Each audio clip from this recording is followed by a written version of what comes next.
hustle, grind it up. Hit the field, we don't bluff.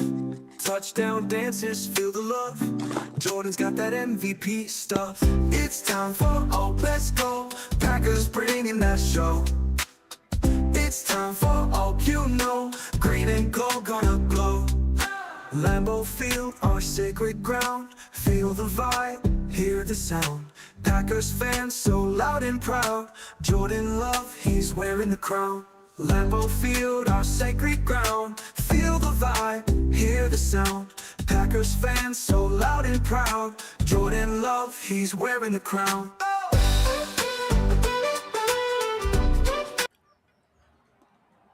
Aloha and welcome into a really sobering episode of the Ohana Packers Edition post-game show. The Packers come off dropping a 34-26 loss to the Broncos in Denver, but it's not really the score of the game or the outcome that is in the crosshairs for us tonight. It's what the Packers lost along the way. With it looking like Micah Parsons blew out his knee, Christian Watson with an undiagnosed at the moment chest injury, and Zach Tom and Evan Williams suffering what LaFleur stated were more short-term knee injuries. But this one was a costly loss for the Packers outside of whatever it does to their playoff seeding. The Packers are back out of first place in the NFC North. They're down to seventh in the conference standings due to having the tie and all that kind of stuff. And I mean, you go from up 9, having just scored a pretty electric Josh Jacobs rushing touchdown and forced Denver 3 and out to open the second half. And right after that, it's just a Hail Mary of just a bunch of haymakers and dick punches for male Packers fans, at least. Punches to the ovaries for female Packers fans. But I mean, that was, I've seen people try to compare it to other games. I think the way I look at it as the 2014 championship game, that one really sucked because, obviously chance to the Super Bowl, all that kind of stuff. But this one, some of these injuries that they suffered, you don't know what it does for some of these guys' careers moving forward. I know we were talking about it a little before we came on, but just the absolute unknown that it puts the team in for both the short term, whatever is left of this season, and the potential long term. It's just a different kind of salty and frustrated and dour for Packers fans than just if they had only lost. But I'll wallow as this episode goes along. But Joe, what are your thoughts coming out of this one? Well, I'm definitely not as Debbie Downer as you are right now.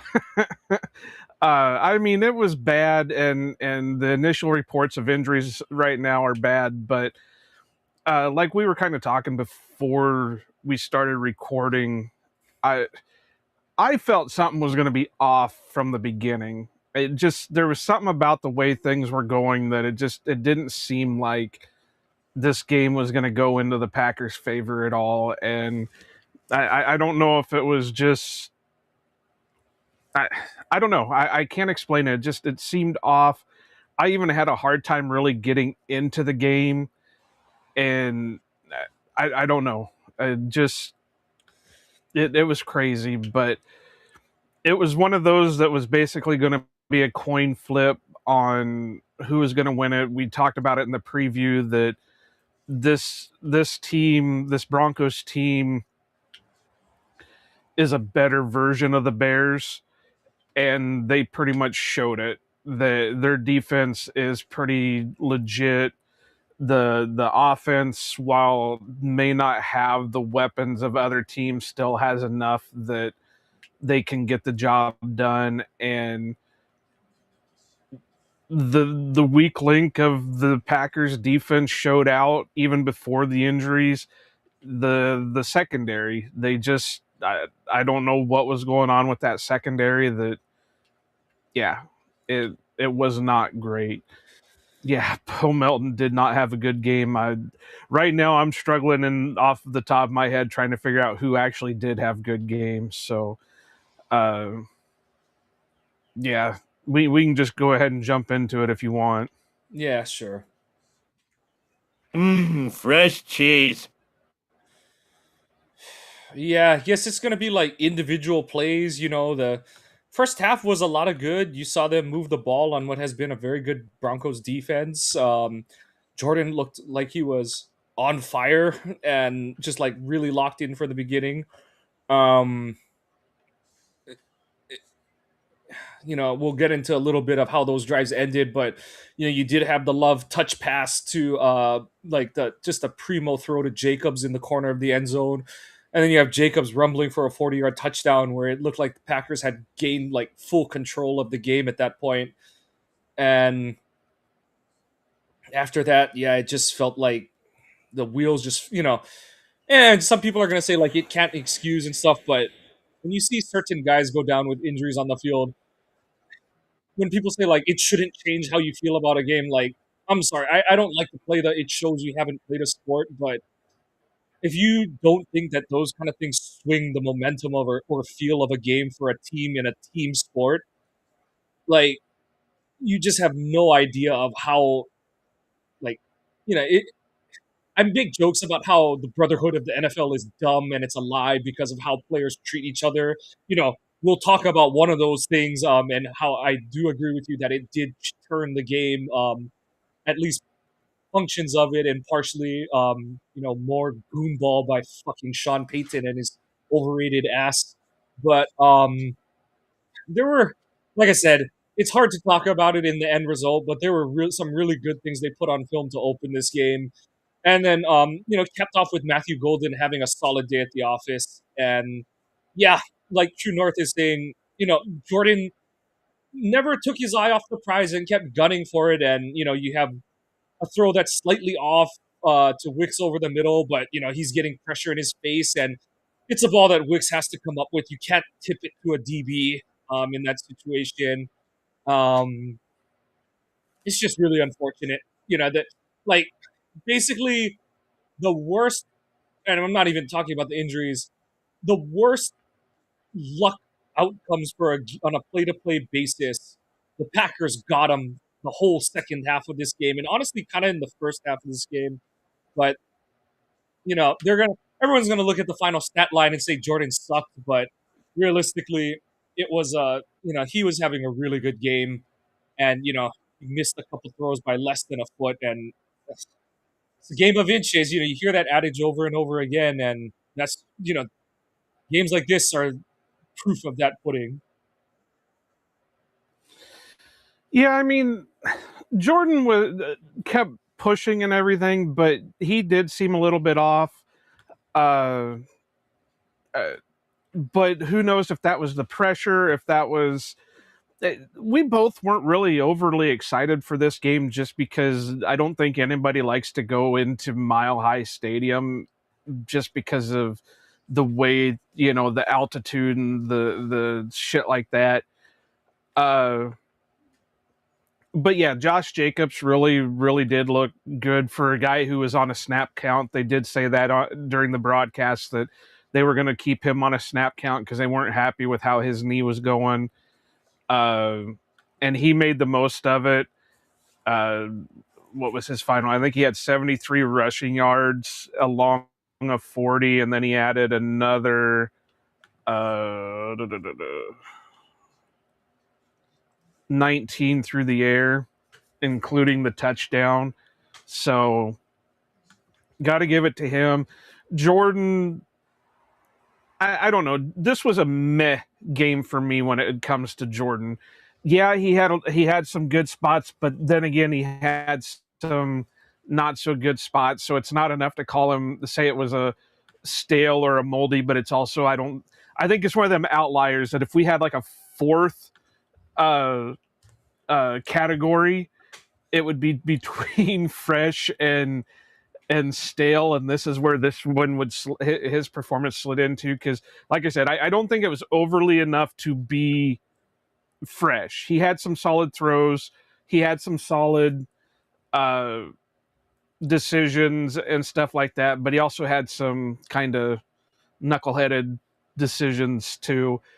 But I got to give mine to Golden just because with him coming back from being out for a couple of games, and them still not using him to his capacity, he made the most of what his decisions, or what little bit he did get. Uh, 3 catches on 4 targets for 55 yards. Him and Jaden Reed tied for top yardages for the team. Golden had a long of 27. Still is looking for that elusive touchdown. But the one thing that really bugged me, and I guess we could talk about this in the stale or moldy part of it, but when Watson went down with his injury, Romo's like, well, that means the Broncos can play more man because now the Packers have no speed on the team. What? No speed on the team? Reed may not be what you consider an absolute burner, but he's got decent speed. Golden, I think Golden's 40 was faster than Watson's, wasn't it? Watson was like a 4.3 and Golden was a 4.29. So Yeah. Yeah. now I get that they're two different body types or whatever, but that doesn't mean the speed's not there. And Golden Yeah. is a little bit better route runner than Watson. So it wasn't one of those that you can just say, well, that's it for them. Now the Broncos can have their way with them because now they have nothing on the field. So, but I got to give it to Golden. This is another one kind of like what I was just saying about Jordan Love's. Musgrave was good, for better than what he has been, but there were some issues there with him too, where he at least stayed on his feet for the most part. And even on the one catch where he didn't stay on his feet, he used his brain and started rolling until they touched him down. So I got to give it to him on that one. That kind of goes back to what Mike said during the preview, that this could be a game that Musgraves could really shine out on if they used him properly. And he was kind of doing that, but they weren't really putting him in a position to bust out like Mike was saying during the preview.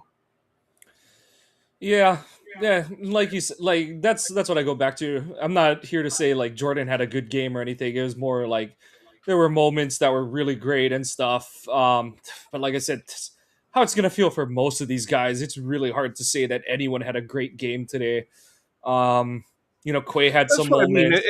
If we Yeah, had a different category between fresh and it's stale, all this the is where honorable mentions. yeah. So Yeah. Edge made some plays. Quay made a few plays that mattered. like True North says, Xavier McKinney made some, but had he come up with the interceptions, this game could have probably been a little bit different. Oh yeah, like we'll get into that when we get there. I'm just gonna gift wrap all of those together, but um, just like I said, it's a bummer. Okay, and one of them that I do have to say is like, I know some people are gonna roll their eyes at it, but like LaFleur wanted to keep his foot down on the pedal this game, and like you can't say that he didn't try to. Like, got the double up going in and out of halftime. Was still pushing the ball down the field after they stopped the Broncos on 3 and out to open the second half. And sometimes life just gives you shit back, and unfortunately, To that's what quote Green my Bay got. favorite movie, one of my favorite movies, Drowning Mona. Life handed me shit. What am I supposed to make out of it? Shit salad? Yep. So we don't have to waste any more time here. I feel like we're not gonna we're not gonna polish the turds any nicer than this one. So yeah, it's Well, like I said, there were some spots. It's just right now doing a post game is so hard because, as you can tell, Mike is like it's so melancholy that I'm having to message Marisol to put him on some kind of watch. So, but it's hard to point him out when you lose something like that. And I was going to get to this one, true, but if anybody's listened to us long enough, we hate giving this guy any kind of props. So, McManus at least did his job, and made the kicks that he needed to keep the Packers at least in the game. But yeah, we can go ahead and bounce onto the stale because I have a feeling Mike's going to have a lot of them. This one. What's this stale shit? Yeah, like the one that I'll put here is just the defense not coming up with interceptions. Like at least like McKinney's ones, like he was ranging for plays that like I know he had the one on the sideline that it kind of looked like maybe he had a shot at it, but I thought that one was a lot lower than people thought. But then, the one where he ranges over from center field and catches up to that ball that's intended for Mims, and it's like, yeah, like obviously knowing, and that's the thing is like I joked on Twitter is like usually the adage is if you drop an interception you give up a touchdown, and I was like I think all Packers fans would have been fine with that exchange if it didn't also lead to the play that Parsons blew his knee out on. And there's a lot of stupid shit going up on Twitter right now. Xavier McKinney did not cause Micah Parsons to blow his knee out. Um, you know, I don't even want to like, and I know that there's a lot more level-headed Packers fans who are just doing the more like, if he gets that interception, the injury doesn't happen and stuff. I don't even want to go there because it's just gonna attract all of the shit, all the flies to the shit storm. But it really does just suck that more importantly, they could have taken points off the board. The ones that hurt are like, Valentine not getting the pick towards the end of the game. The one where the ball pops up between McDuffie and Cooper and neither of them goes for it. That one was an absolute bummer. And Okay, the Lucas one is like kind of yeah.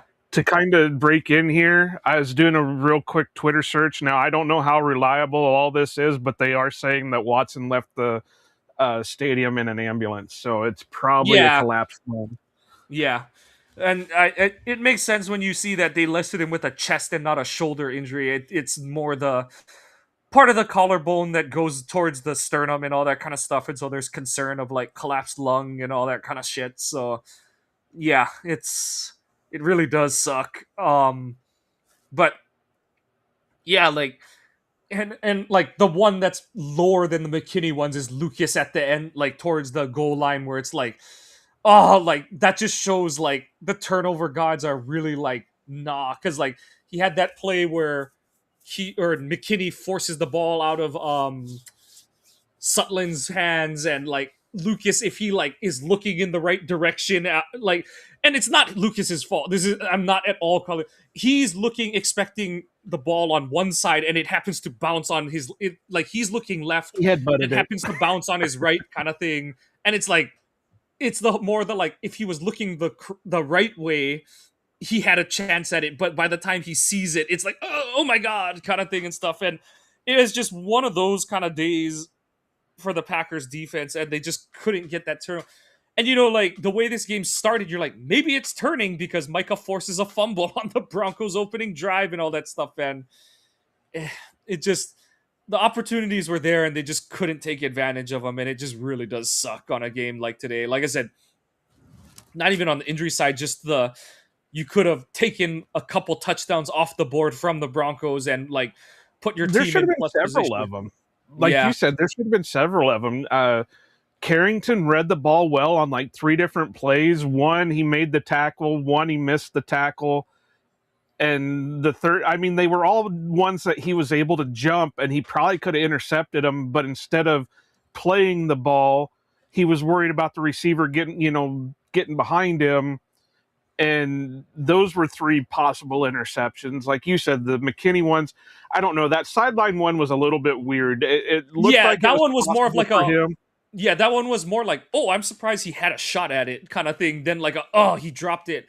The deep honestly, one was the one that he should have nabbed. Yeah, and like last year he like nabs it with one hand because he was just having one of those kind of seasons and stuff. Like my initial reaction was like, oh, thank God he got there kind of thing. And then when you see the reverse angle, you're like, oh, damn, like should have had it kind of thing and stuff. So and then you had Romo and Nance. Oh well, he baited Nix into doing that. It's like, did he really bait Nix into that, or I'm was he pretty just sure someone else ranging? busted a coverage and it's like had to bail out the whole defense for a moment, kind of thing. But um, And that's to go back to what True North said.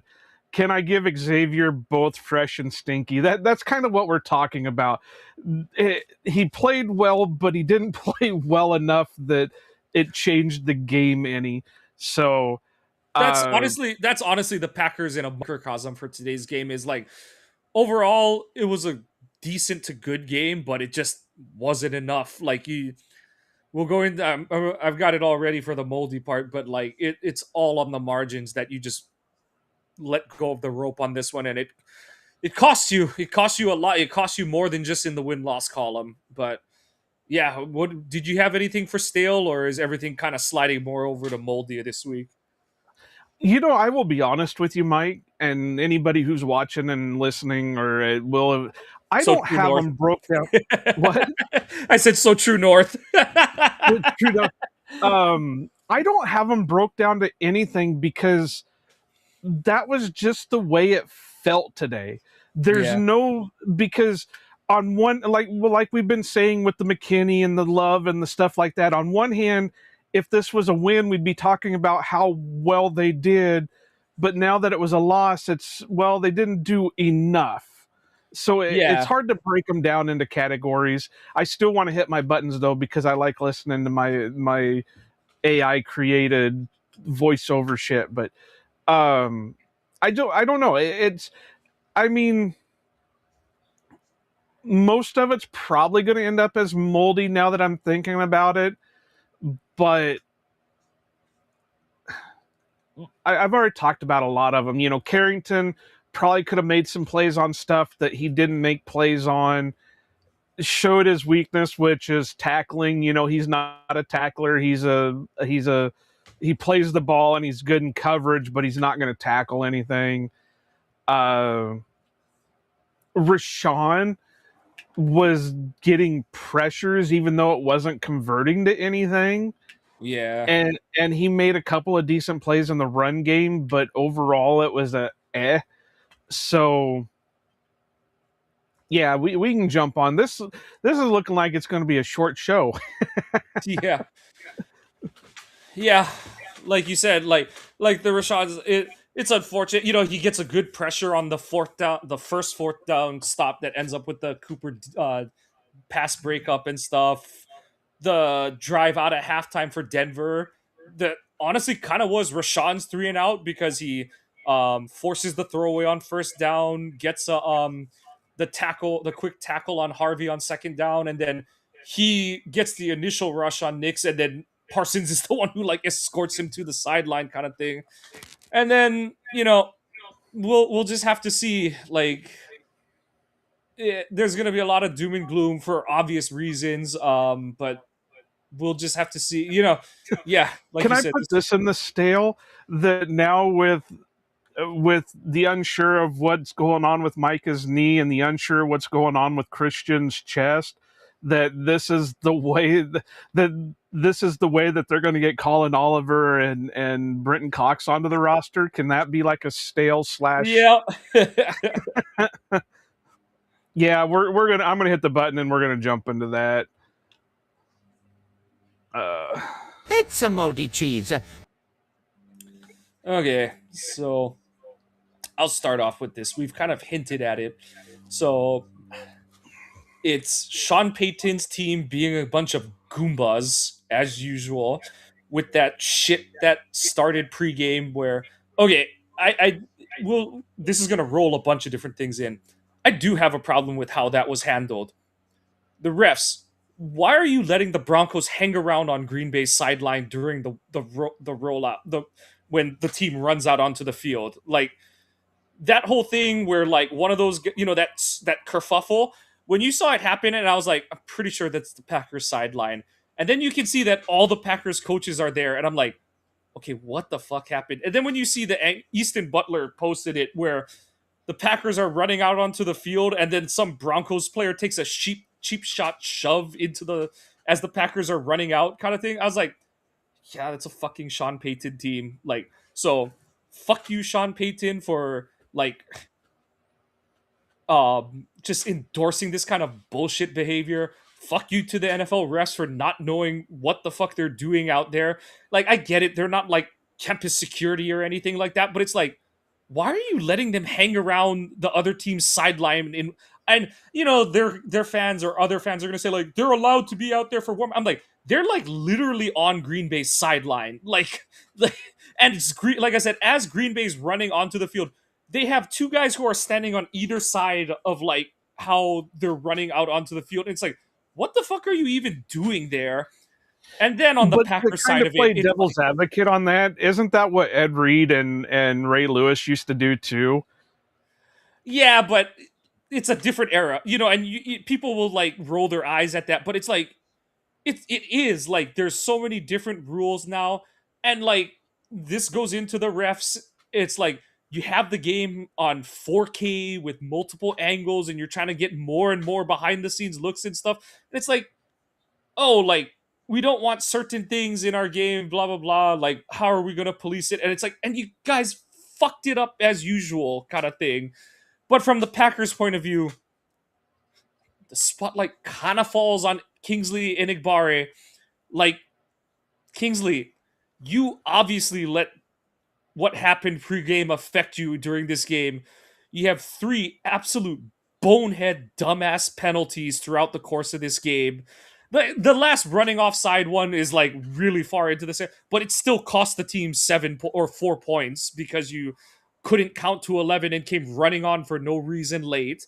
But the first two penalties are just stupid penalty. You hit the punter for no reason, and then you have one where you're like, I have to give him a little bit of break on that. He hit him, but that was a hell of that was an Oscar-worthy flop job. oh yeah, like, but it's again one of those like you have to have a cooler head on your shoulders kind of thing. I Like, know, but that I know, I know where I wasn't do anything agree. like that. I do agree. If it was again craptastic referee job by the refs, but like just, and then like Nixon came out hot. You could like all the guys that like have to have a better head on their shoulder. These aren't even like, you know, youngest team in the league and stuff.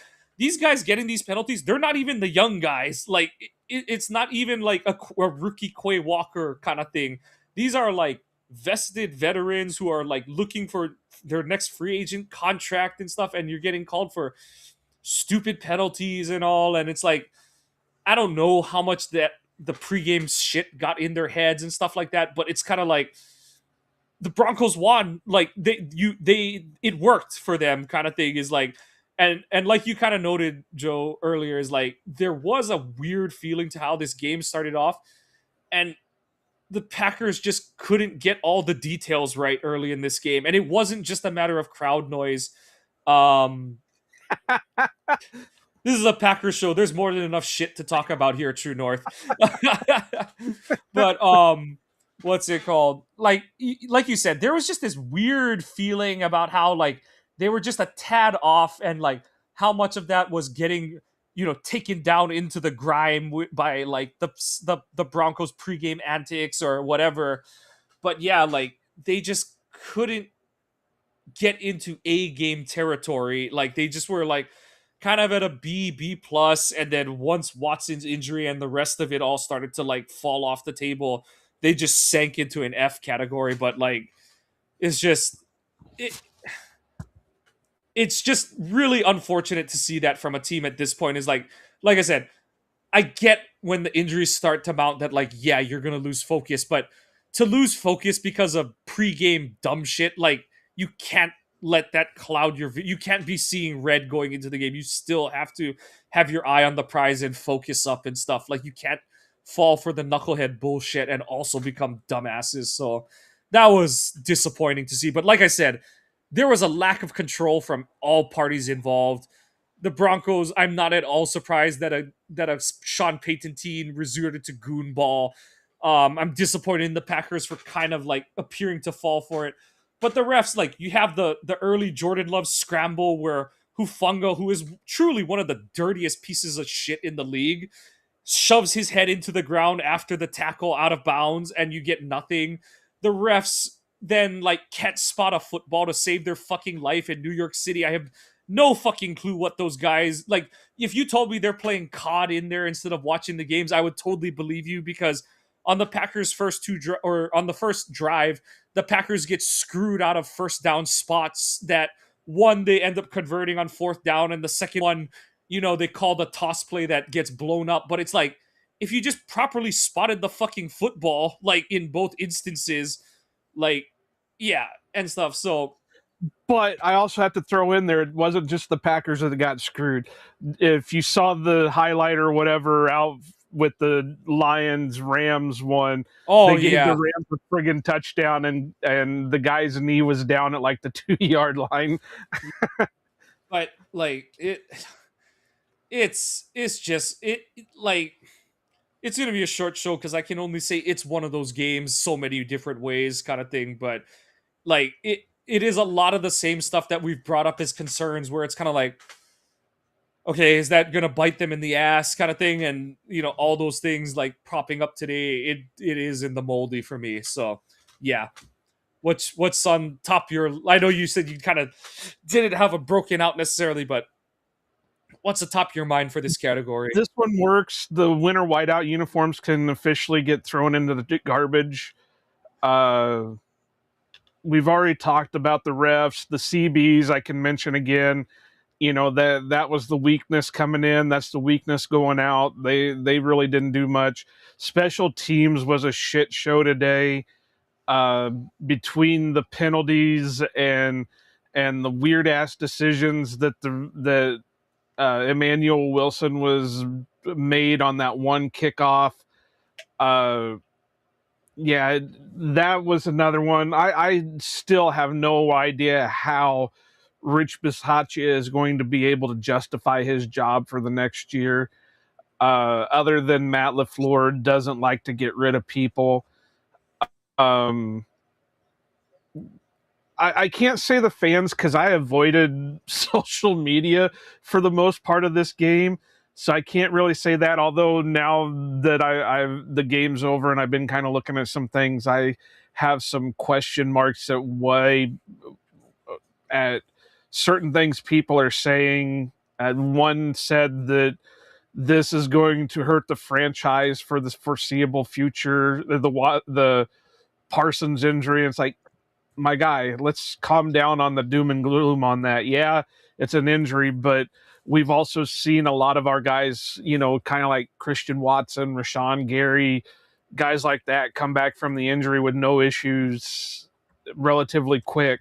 So let's just see what the injury is before we have any, we put the guy in the coffin. Let's see, what else do we got? Matt LaFleur's patented throwing the red flag when it didn't seem like he needed to be throwing the challenge flag on one fourth down conversion. It was obvious it was a catch, and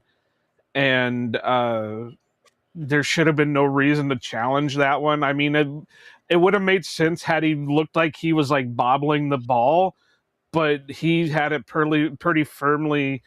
It was a more clear version of the Wicks touchdown from Detroit. Like, yeah, it was less questionable than that. We already kind of talked about the 12 men on the defense, True North. But I want to touch on that. It was a little bit weird because Nance said something about it looked like Denver was substituting a guy. So wouldn't that have stopped the play because they have to give the defense a chance to substitute their own? It does, but when they kind of replayed it back, my thing there is like Denver wasn't running anyone on or off. It didn't look like they had for a while kind of thing. And I just don't understand what Kingsley's doing there. Like, to me, I always understand. Yeah, I know that one is bad. We talked about that already. About that one. Yeah, but catch up, True North.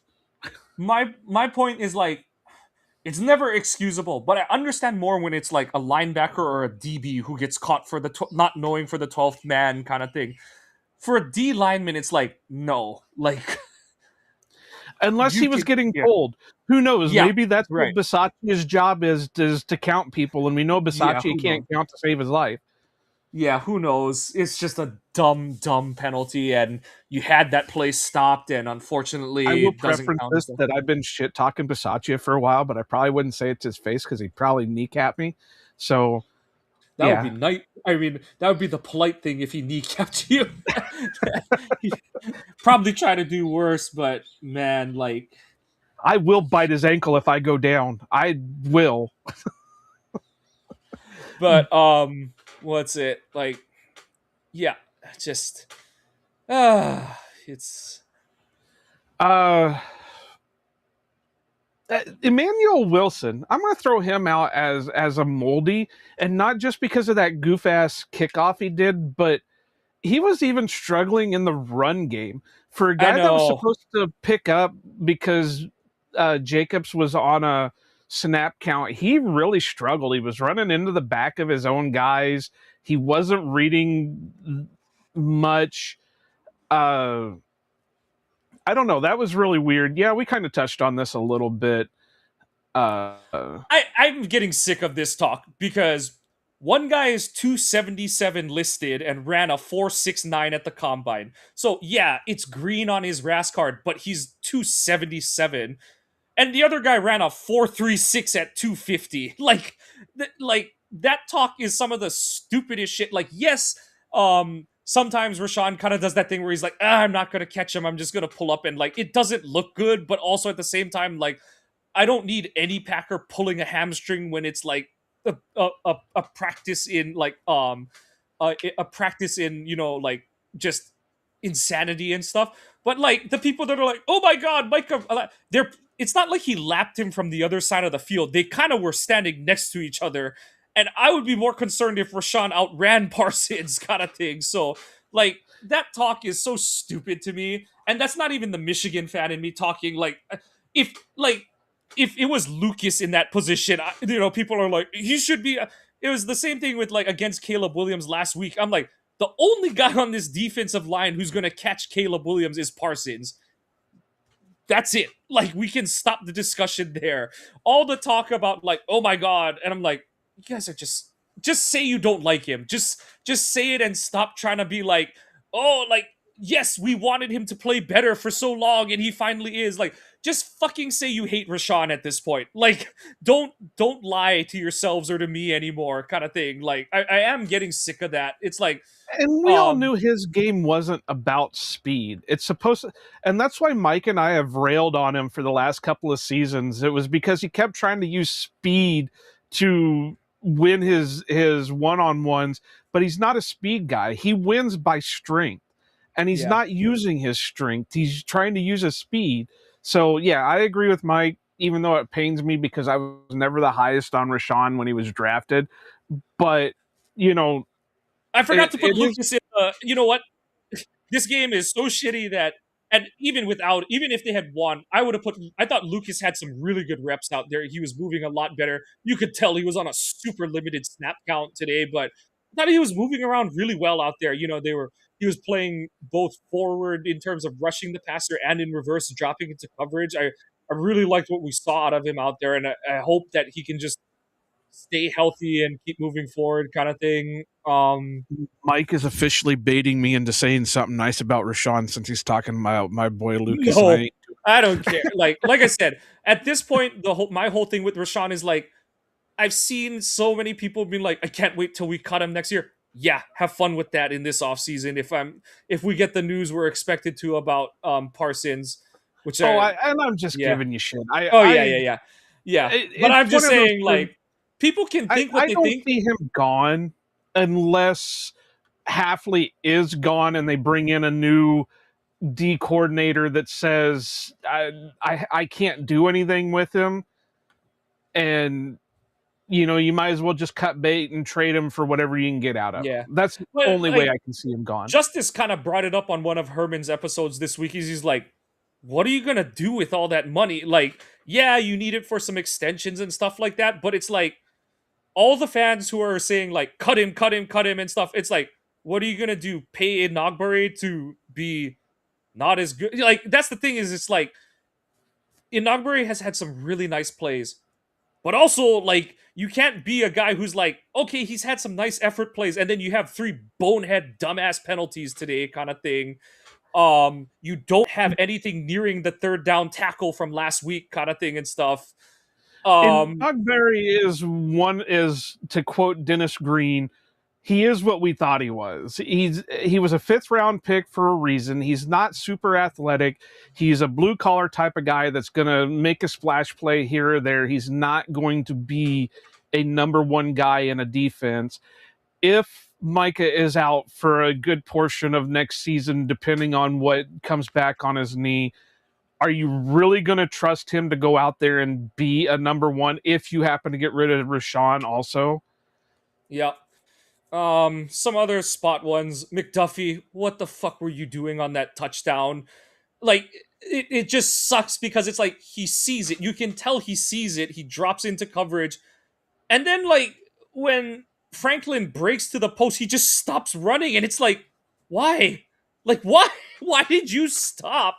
There, But he did make that good play on the one of them with Carrington, where Carrington whiffed and yeah, McDuffie closed. So that's why I said this game is so hard to put into categories, because on one, for every bad play somebody made, there's a good play on the opposite side of yeah. it, and they just didn't do enough to get the win. They The let the one, Broncos hang in there enough that the Broncos were able to take advantage of yeah, some weak stuff and some failed injury or some injuries that there was nothing the Packers could do about it. yep. The one player who did not have many positives is Rasheed Walker. This was a Yeah. just an awful, awful game from Walker. And honestly, I don't know if you can do it in Chicago next week. You only got one home game, but at some point, I do think you got to put Morgan out there. Like four penalties, only like one of and only three of them accepted because the Broncos were like they're already in 3rd and 15, so fuck it, kind of thing. But like Walker just got absolutely dog walked at so many points during this game, and like his best play is that he was starting to get beat inside by Bonito and he just washed him that way, and that was the Jordan Love 24-yard rush when they were up 23-21. But yeah, like I just don't know what you're realistically getting out of Walker at this point that you shouldn't just give Morgan a couple snaps out there kind of thing. Like I've said it for a while. If that's what the plan is going forward, is Morgan is going to be your left tackle of the future, you might as well just be throwing him out there. yeah. They finally did it with Belton. They finally are doing what they've got to do. Now it's going to be a little bit even rougher if Zach Tom is out for an extended period of time, because that's going to change up your offensive line again. Kennard held up for the most part, but are you going to trust him going forward? It. Yeah. So I think Kennard's gonna start at right tackle. I don't think Morgan's a right tackle. And the one thing you wonder is, does Morgan become the sixth offensive lineman now? Because that has been a kind of important part of their playbook the last month, is getting that sixth O lineman out there. But we'll see. It's hard to say, but honestly, I would throw Monk as that sixth offensive lineman. You might as well. You're not using him for anything else except for the backup center, yeah. So and that we'll would see. show you if he can actually block us anybody.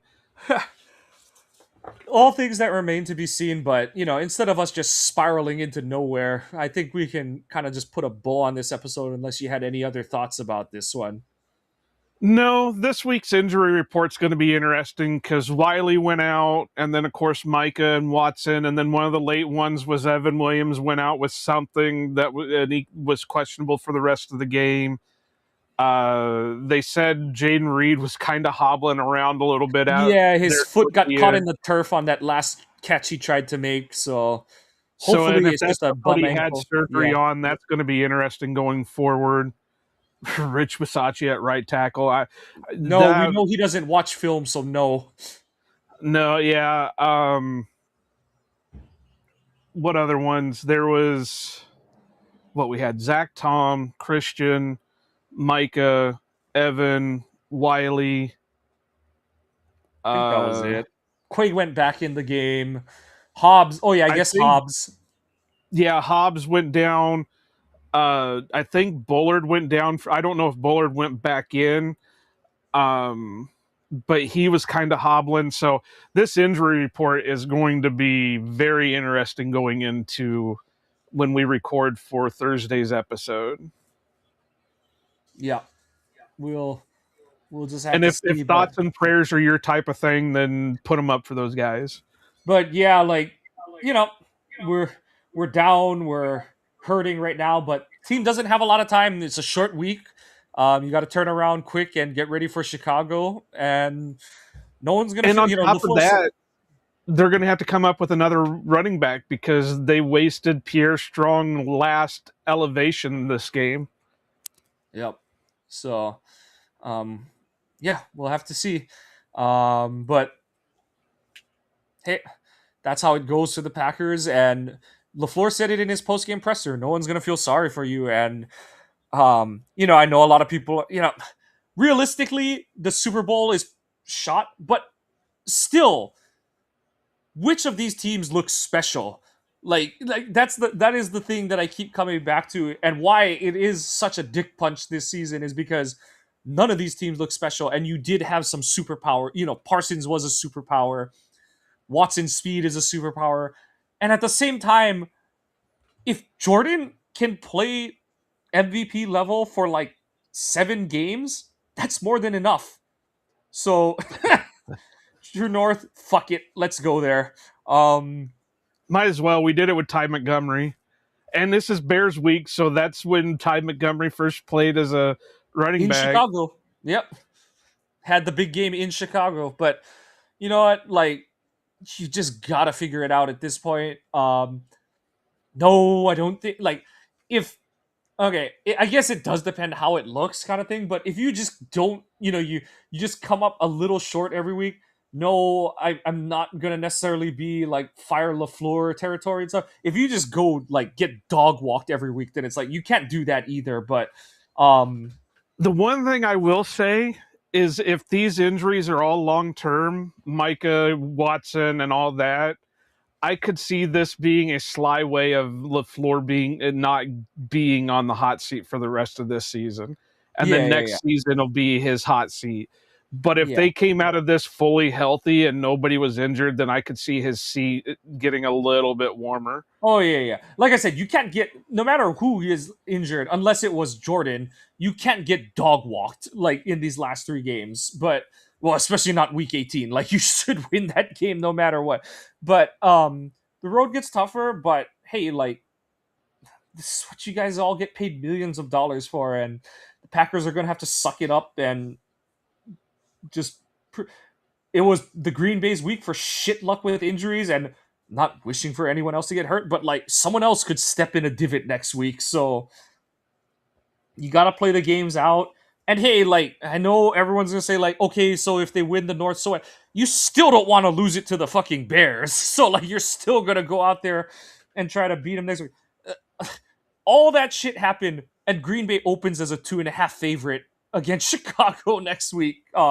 We'll see how that line moves as the week goes along, but it still just goes to show what Vegas thinks of the Packers and the Bears going into that game. But I won't waddle any longer on this one. Yeah, check out the website ohanapackers.org. Shoot, we may just post the injury report on some of these pieces of paraphernalia there, so you can remember the pain from along the way. Just to kind of break in here, Tom Silverstein said better news for Packers. Zach Tom said there didn't appear to be any structural damage in his injured right knee. Evan Williams said he'd have tests on his knee. He said it didn't feel as badly as when he missed 4 games in college. Hopefully, like Tom's was the one that worried me more because it's like it kind of looked like one of those Bulaga ones where he's like blocking someone, and then he just like kind of goes down, kind of thing, and you're like, oh god. But then the And then I got to give it to Monty for saying the Colts got Rivers out of retirement. What are you doing the rest of the season, Clay Matthews? So We shall see. But That's it. I'm done with Twitter for the night. yep, that's enough internet. um, check us out there. Please support us on our favorite social medias. At Ohana_Packers on Twitter, at Ohana Packers Edition on Instagram. Look us up on Facebook. There's a decent chance we're gonna live stream the next 2 weeks because they're Sunday night games. So check that out there. Try to give us a few more follows on Facebook so we can live stream to that site. Follow the podcast on your favorite podcasting apps. Give a like and a subscribe. Just send us your comments, your thoughts. Don't tell me to be a little more chipper. I'm not going to be right now, but hopefully by next week, we'll prove the Bears still suck again, and things will look a little more up. But until then, for Iowa Joe, I'm Mike. We always say win or lose, go Pack, go, and aloha.